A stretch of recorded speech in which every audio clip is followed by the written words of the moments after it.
Fabiana and welcome to my YouTube channel. So today we are gonna talk about mathematics. Alam kong marami sa atin ang sumasakit ng ulo pag nakakarinig ng math, pag nakakita ng numbers, measurements, and anything related to math, word problems, of course. And I admit na isa din ako sa mga yun.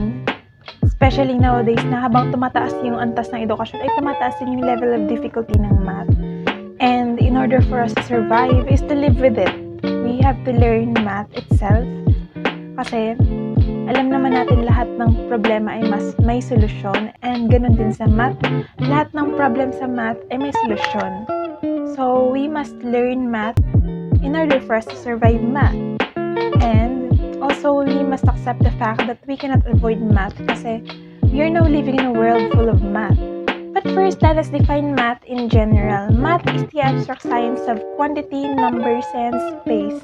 So going back, related to mathematics, we are gonna talk about word problems.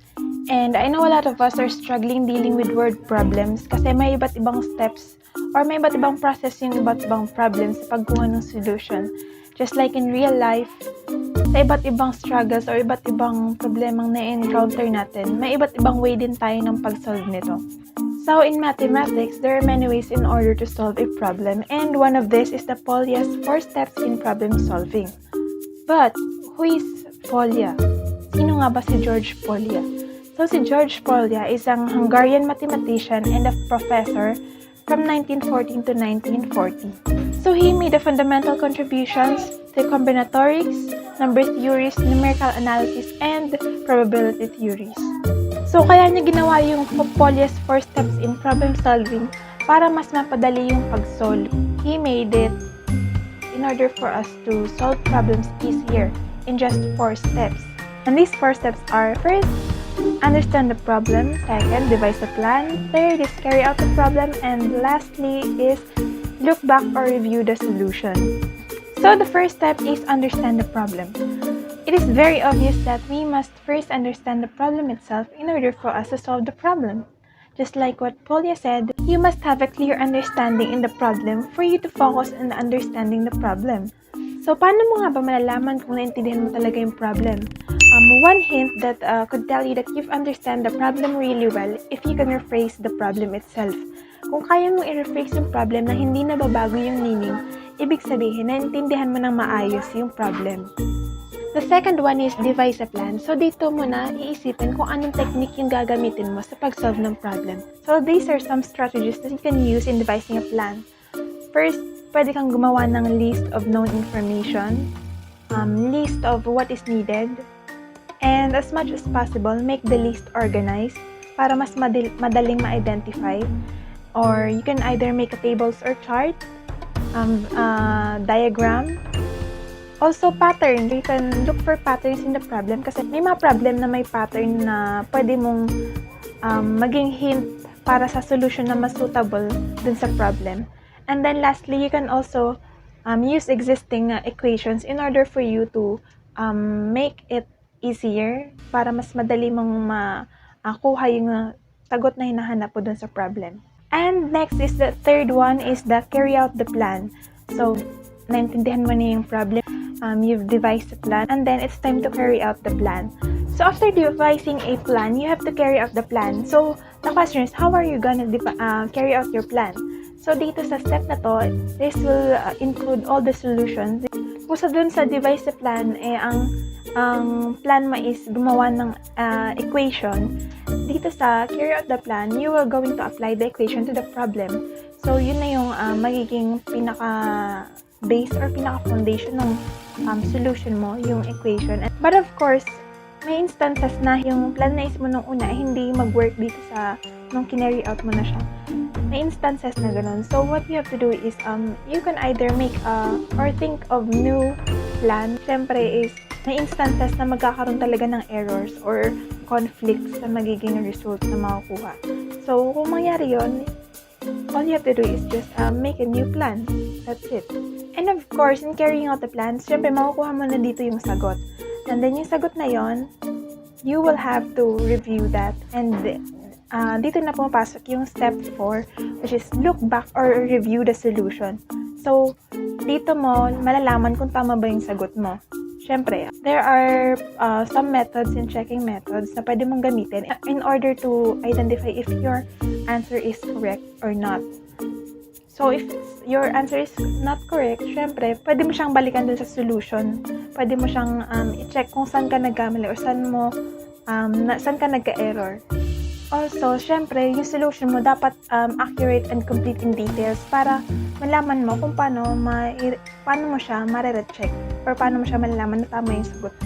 So, those are Polya's 4 steps in problem solving. Also, nga pala, regarding with the review the solution, also make sure that the solutions or details are accurate with the facts about the problem in order for you to get the right answer. So, to further understand Polya's 4 steps in problem solving, let me give you an example. For example, this is the problem. One number is 7 more than another. Twice the larger is equal to 4 times the smaller decreased by 2. Find the numbers.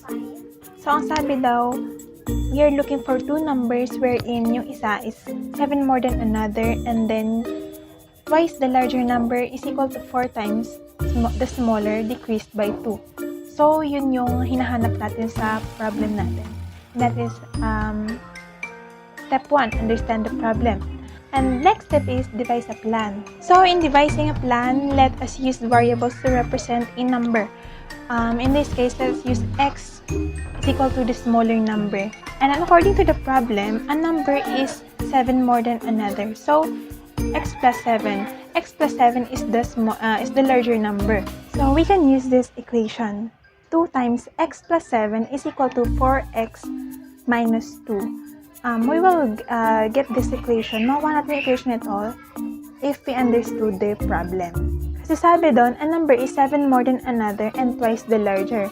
So, siya sabi doon, twice the larger is yung 2 times x plus 7. Kasi x plus 7, yun yung larger number. Is equals to 4 times the smaller number decreased by 2. So, yun yung 4x minus 2. So, yun yung plan natin. And then, let's move on to the next step, which is carry out the plan. So, what are we gonna do is just simplify or solve the equation. So, by solving the equation, we will get this. So, 2x plus 14 is equal to 4x minus 2.